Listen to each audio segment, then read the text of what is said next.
गली नंबर 4 संगम विहार राधा कृष्ण युवा मित्र मंडल द्वारा भव्य विशाल माँ भगवती का जागरण का आयोजन किया गया। आइए चलते हैं, आप सभी जागरण का आनंद लें। बोलो श्याम प्यारे की जय, बोलो झंडे वाली मैया की जय, बोलो नगरकोट वाली मैया की जय। भगवान मुस्कुरा के बोले ऐसा मत करना भाई, घर में ही लड़ाई हो जाएगी, झगड़ा हो जाएगा, लक्ष्मी जी नाराज हो जाएंगी। तो पृथु महाराज ने भी कहा सरकार हमें विश्वास है यह जगत जननी माता लक्ष्मी से हमारा कलह हो भी गया, झगड़ा कदाचित हो गया, तो आप तो हमारे ही पक्ष में रहोगे, क्योंकि मैं आपके स्वभाव को खूब अच्छी तरह जानता हूं कि जितने प्यारे आपको अपने भक्त लगते हैं उतनी भगवती लक्ष्मी भी नहीं, भले ही वो आपकी प्राण प्रिया होंगी। जगत जनन्याम जगदीश वैससम स्यादेव यत कर्मणि न समीहितम करोसि फलगभ्युर्दीन वत्सल स्वएव धिष्णेभिर्तस्य किं तया। जगत जनन्याम जगदीश वैससम, कदाचित जगत जननी से हमारा कोई विरोध हो गया सेवा के लिए आपको लेकर, तो आप अपने भक्तों के ही पक्ष में रहेंगे। दिव्य प्रभु भगवान की भावना से प्रसन्न होकर के प्रभु अंतर्धान हो गए। पृथु महाराज ने धर्म की ध्वजा चारों तरफ स्थापित करी, एक बार सारी प्रजा को बुला करके अपने पास बैठाया और प्रजाजनों को संबोधन करते हुए बोले देखो भाई प्रजा सभ्या शृणुतु भद्रम वः साधवो य आगता। अरे सज्जन पुरुषों, मैंने आप सबको इसलिए बुलाया है कि प्रजा का कर्तव्य है राजा को कर दे। जो राजा कर लगाते हैं नियमानुसार प्रजा वह कर राजा को प्रदान करे। राजा का कर्तव्य है कि प्रजा से कर लेकर के प्रजा को सुरक्षा और धर्म की व्यवस्था प्रदान करे। जो राजा कर तो अनाप शनाप लगाता है और कर के बदले में धर्म की कोई शिक्षा और सुरक्षा किसी प्रकार की प्रजा को नहीं देता, वो राजा कर के रूप में प्रजा का पाप भक्षण करता है। या उद्धरेत करम राजा प्रजा धर्मे स्वशिक्षयन प्रजानाम समलम भुंक्ते भगम च स्वम जहाति सह। उस राजा का ऐश्वर्य क्षीण हो जाता है जो प्रजा को धर्म का उपदेश नहीं देता, प्रजा के धर्म की रक्षा नहीं करता। बड़ा सुंदर उपदेश अपनी प्रजा को दे रहे थे। इतने में अचानक आकाश मंडल से ऐसा लगा जैसे 4 सूर्य नारायण प्रकट हो गए, अथवा मानो चारों वेद मूर्तिमंत मानव के रूप में प्रकट हो गए हों। ऐसे 4 ऋषि सनक सनंदन सनातन सनत कुमार सबके बीच प्रकट भये। तुरंत प्रणाम किया पृथु महाराज ने। सारी प्रजा ने उन चारों महापुरुषों का सम्मान किया। पूजनोपरांत पृथु महाराज पूछने लगे, महाराज क्या सेवा की जाए? मैं आपसे कुशलता का प्रश्न तो कर नहीं सकता कि महाराज जी आप कैसे हो, संतों से नहीं पूछना चाहिए। क्यों? कुशलता का प्रश्न वहां किया जाता है जहां कभी अकुशल होने की भी संभावना हो। आज परेशान है, कल सुखी है, तो संसारियों में ये लगा रहता है कि आज भी वो बीमार है, आज वहां ये घटना हो गई, आज उसमें फंस गए, चारों तरफ प्रपंचों में जूझते रहते।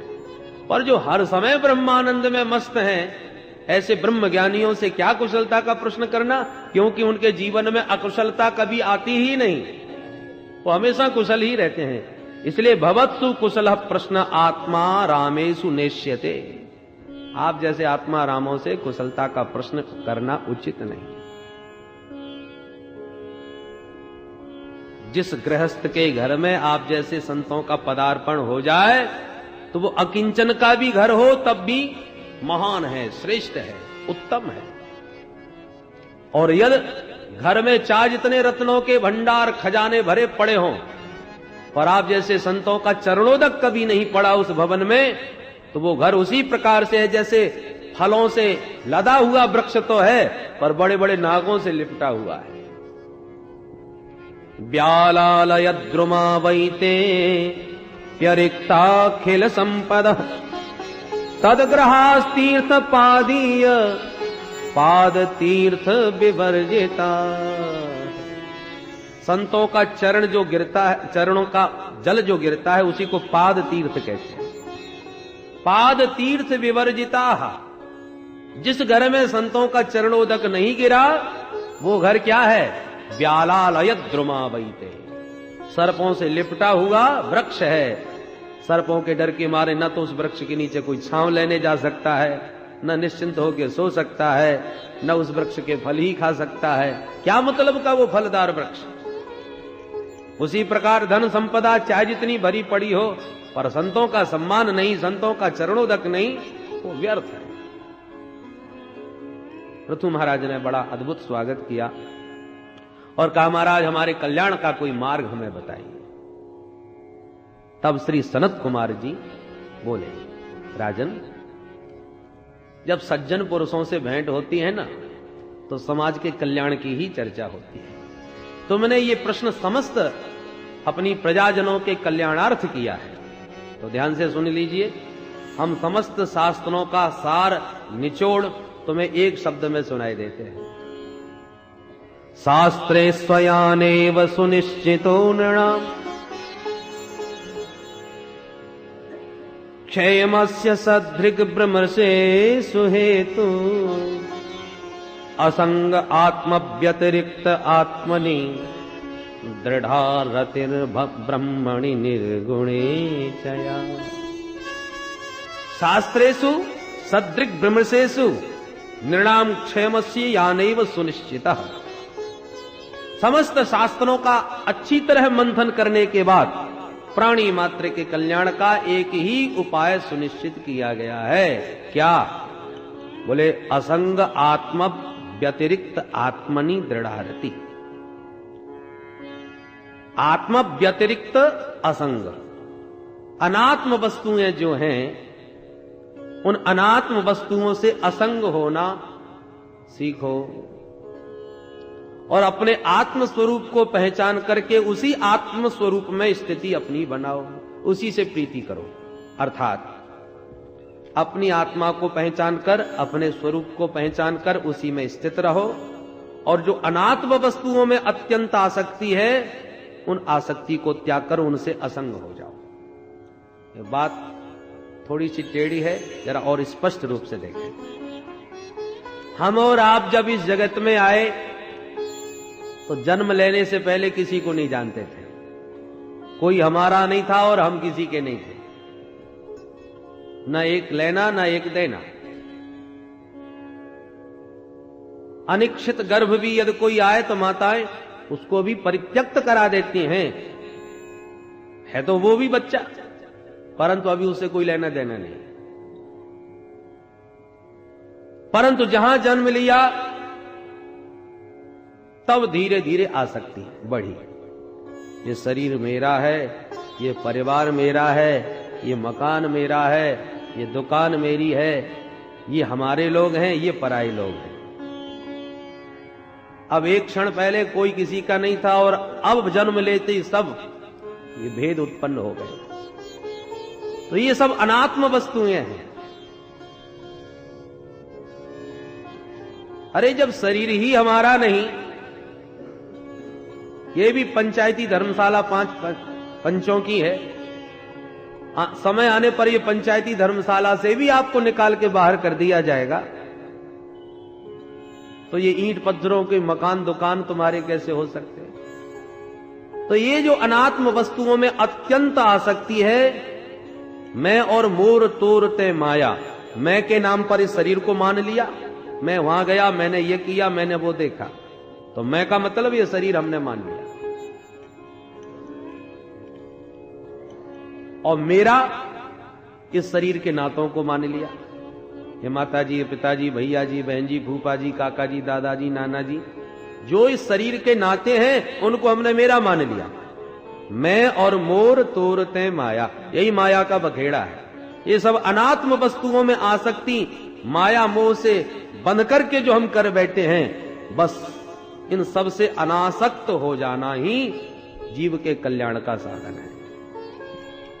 जल्दी से होता नहीं। बालक जब जन्म लेता है ना, साक्षात परमात्मा स्वरूप होता है, उसकी किसी में कोई भी आसक्ति नहीं होती, माया मोह से एकदम निवृत्त। पर धीरे धीरे ये माया चपेटती है, ये धीरे धीरे ही तो आसक्ति बढ़ती है। जन्म लेने के बाद माता पिता में आसक्ति है, माता जी ये पिताजी, बालक बस इतना ही जानता है। धीरे धीरे और बड़ा तो और परिजनों का विस्तार हुआ, और बड़ा होने पर जब विवाह हो गया तो अब माता पिता ढीले पड़ गए, पत्नी में आसक्ति बढ़ गई। 4 भैया हैं तो माता पिता को बड़े भैया के पास भेजो, हमको अपना ही परिवार नहीं संभालते बनता। तो माता पिता की जहां इतनी आसक्ति थी अब वो ढीली हो गई, अब स्त्री पुत्रों में हो गई, वही सब कुछ हो गए। तो ये जो आसक्ति अनावश्यक अनात्म वस्तुओं में जो फैलती है, यही जीव के बंधन का कारण बनती है।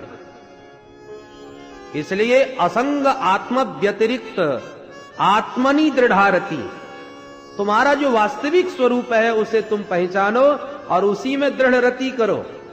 जो विशुद्ध निर्गुण ब्रह्मणि चया, वो परमात्मा का ही अंश है, अर्थात तुम स्वयं परमात्मा के ही अंश हो। उस आत्म स्वरूप को पहचानो। जैसे सुसुप्ति अवस्था में सारा प्रपंच छूट जाता है, स्त्री का पता नहीं, पुत्र का पता नहीं, परिजनों का होश नहीं, मकान दुकान का ज्ञान नहीं। सुसुप्ति अवस्था माने प्रगाढ़ निद्रा। तो जैसे प्रगाढ़ निद्रा में सारा प्रपंच छूट जाता है, तो जगने के बाद हम कितने प्रसन्न होकर के कहते आज बड़ी प्यारी नींद आई भैया, इतना सुख मिला, इतना आनंद मिला, पता ही नहीं चला कि कब सवेरा हो गया। अब जरा बताइए, उस समय न तो कुछ खाने को मिला था, न कोई बहुत प्यारा मित्र मिला था, न कुछ देखने को दृश्य मिला था। जब कुछ भी नहीं मिला था तो फिर आनंद कैसे मिला? क्योंकि तुम स्वयं आनंद स्वरूप ही हो। प्रपंच पैदा हुआ कि आनंद छूट गया, और प्रपंच की विस्मृति हुई कि तुम्हारा जो सहज आनंद स्वरूप है वो प्रकट हो गया।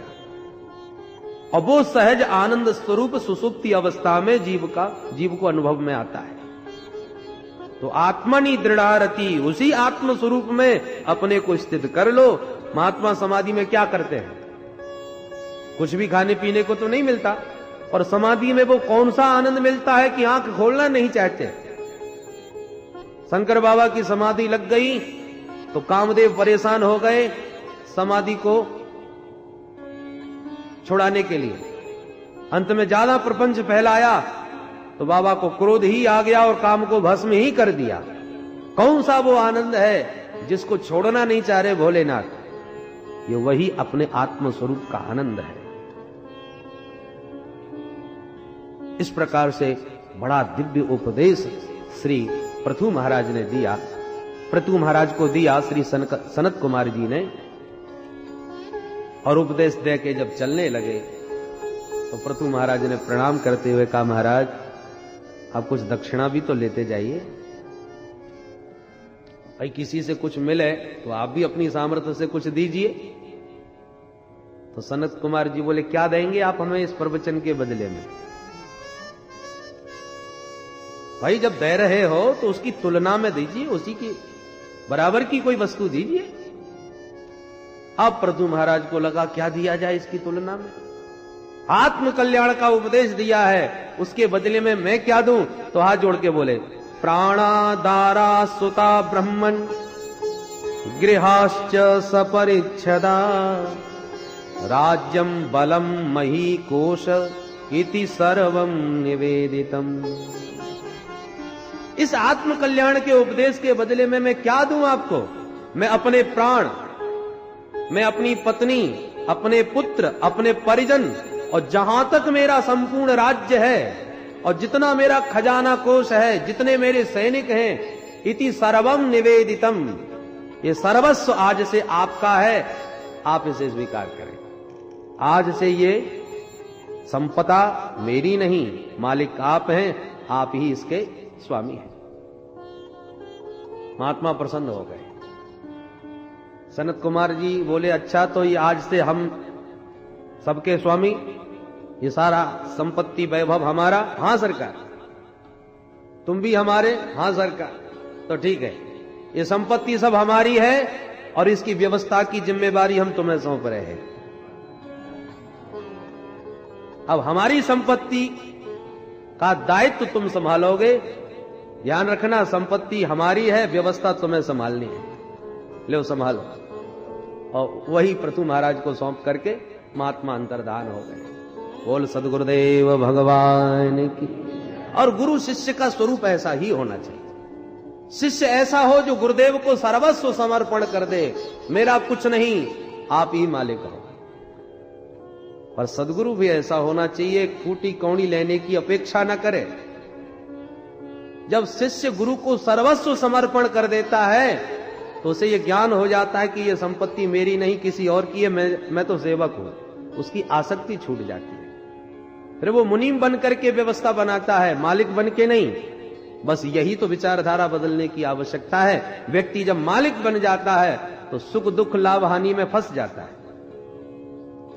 और मुनीम बन जाओ तो मालिक कोई और है, क्योंकि लाभ हानि का प्रभाव मालिक पर पड़ता है, मुनीम जी पर नहीं।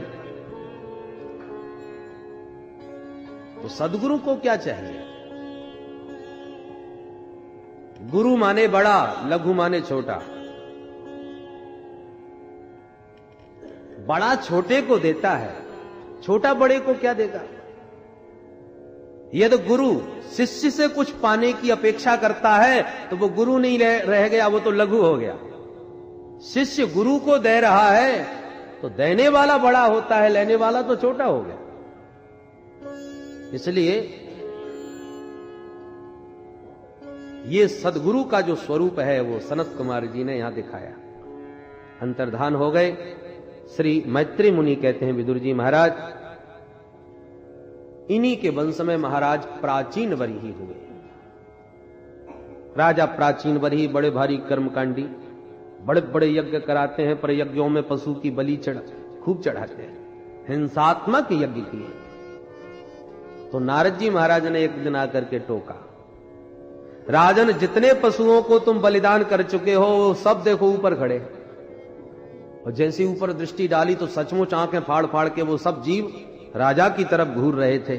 राजा बोले, महाराज ये मेरी तरफ क्यों देख रहे हैं? बोले, इसलिए देख रहे हैं कि कब तुम मरो, कब तुमसे बदला लिया जाए। घबरा गए बेचारे। महाराज ये तो वैदिक विधान था और ब्राह्मणों ने, कर्मकांडियों ने ऐसा ही कहा था, तो हमने भी वैसा ही कर दिया। नारद जी बोले, गलत। अहिंसा को परम धर्म मानने वाला वेद कभी किसी की हिंसा का आदेश क्यों देगा?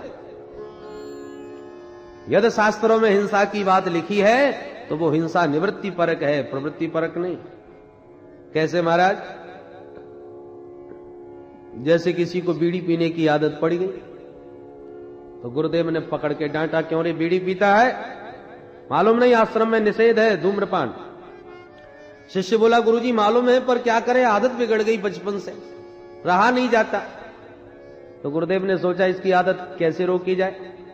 बोले, अच्छा तो एक काम कर बेटा, हमारी तरफ से तुझे रविवार की छूट देते हैं, तू रविवार के दिन बीड़ी पी लिया कर।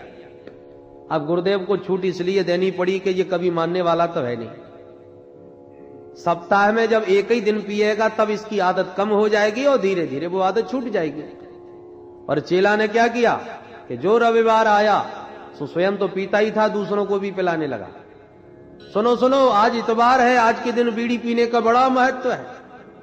किसी ने पूछा, ये कहां लिखा है? किसने कहा? बोले, हमारे गुरुजी ने, स्वयं हमारे गुरुजी ने कहा रविवार को बीड़ी पियो।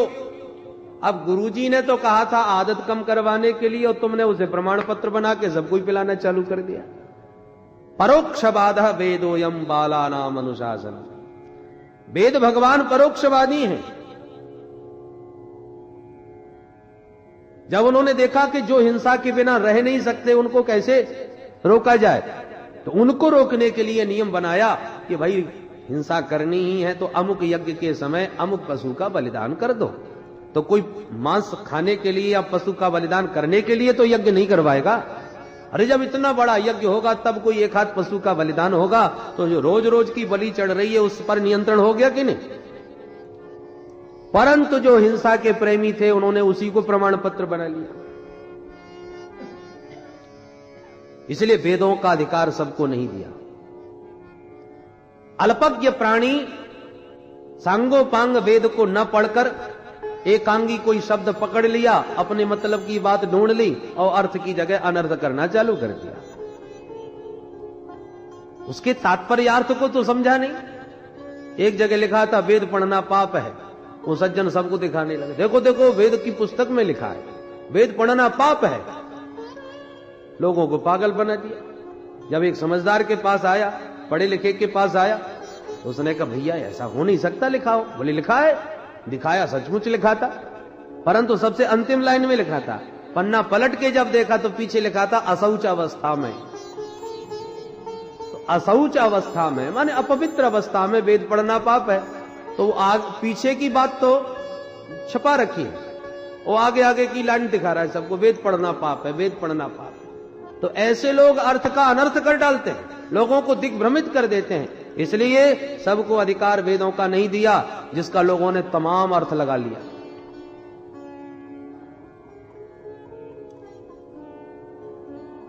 श्री मैत्रेय मुनि कहते हैं विदुर जी, जब प्राचीन वर्ही घबराए कि अब क्या होगा, तब नारद जी ने कहा ध्यान दीजिए, हम तुम्हें एक बहुत बढ़िया कहानी सुनाते हैं, इस कहानी को ठीक से समझ लो, तुम्हारा कल्याण हो जाएगा। सुनाइए महाराज।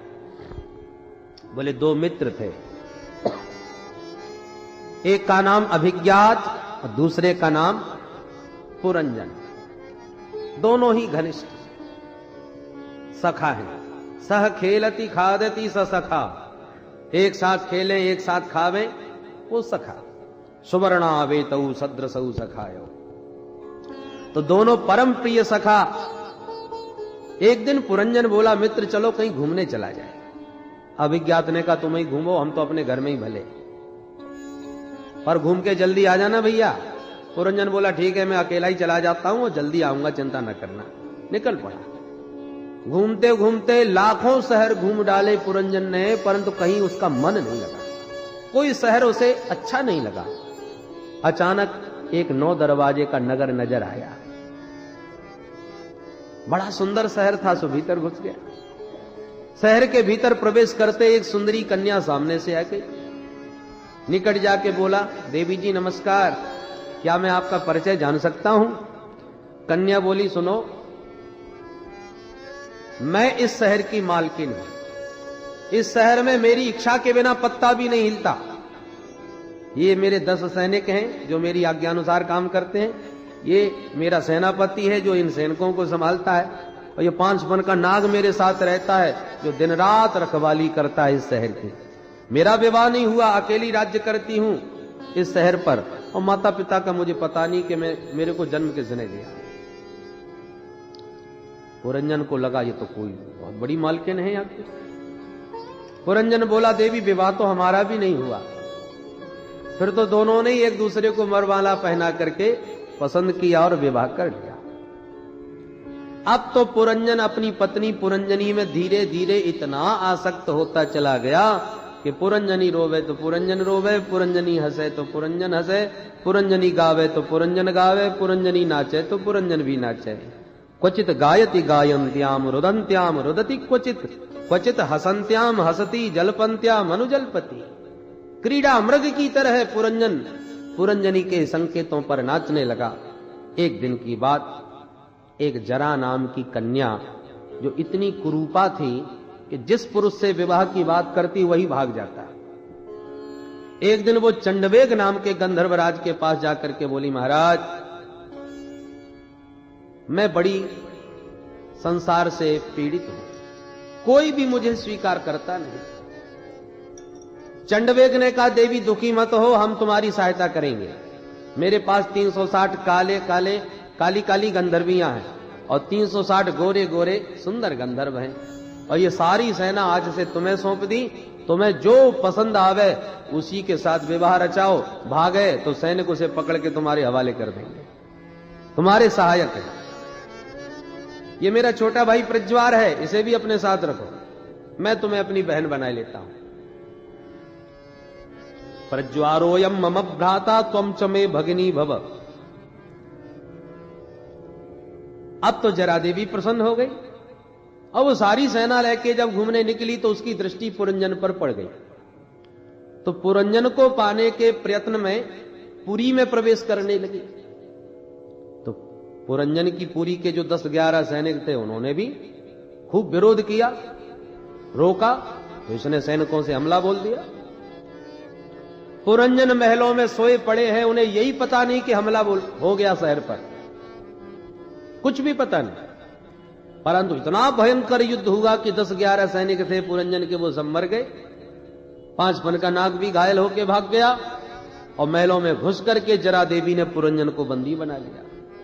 अब पुरंजन रोया, हाय हाय मेरे बिना मेरी पुरंजनी कैसे रहेगी, वो तो मेरे बिना पानी भी नहीं पीती। रोते रोते पुरंजनी के प्रेम में दीवाना पुरंजन प्राण ही त्याग बैठा। शास्त्र का नियम है अंते यामति सागति, मरते समय जिसका चिंतन करोगे वही बनोगे। फोटो खिंच रहा हो तो जरा शकल संभाल लेनी चाहिए, क्योंकि जैसी शकल होगी वैसा ही फोटो आएगा। उसी प्रकार जब अंतिम क्षण जीवन का आ जाए तो चिंतन संभाल लेना चाहिए, क्योंकि जहां चिंतन जाएगा अगले जन्म का कारण वही बनेगा, वही शरीर मिलेगा जिस शरीर का चिंतन करोगे। इसलिए पुरंजन ने अपनी पत्नी पुरंजनी का चिंतन किया, स्त्री का चिंतन किया, अगले जन्म में स्त्री बन के पैदा हो गया। बड़े होने पर मलयध्वज नाम के राजा से इसकी शादी हुई, संतानें भी भई। और एक दिन आया कि इसके पति मलयध्वज चल बसे, तो जो आज का पुरंजन था वो कल का मलयध्वज की पतिव्रता पत्नी बनकर सती होने की तैयारी करने लगा। जहां सती होने को बैठा चिता पर, कि पुराना मित्र था जो अभिज्ञात, उसे याद आई कि मेरा मित्र घूमने गया सो घूमता ही रह गया, चलो भाई अब हम ही ढूंढते हैं कि कहां रह गया। तो वो ब्राह्मण वेश बना करके जब आया तो वन में आके देखा कि हमारा मित्र तो सती हो रहा है। पहचान लिया, अभिज्ञात ने तो पहचान लिया, पर पुरंजन नहीं पहचान पाया कि ये हमारा पुराना मित्र है।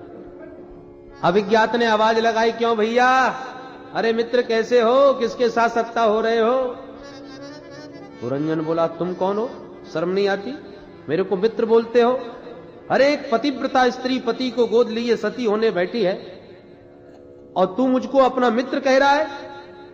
मैंने अपने पति के अतिरिक्त किसी को मित्र नहीं बनाया, कौन हो तुम?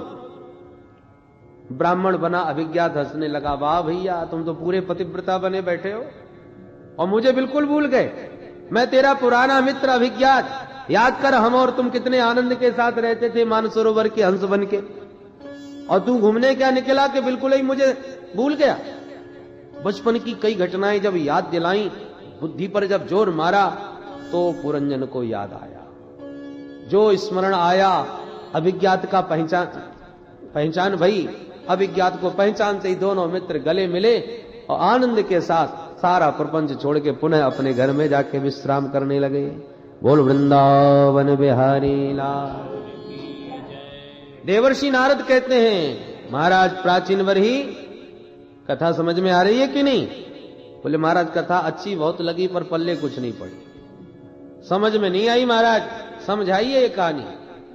तब नारद जी ने इस रहस्य को समझाया। देखो, जीवात्मा और परमात्मा ही दोनों शाश्वत सखा है।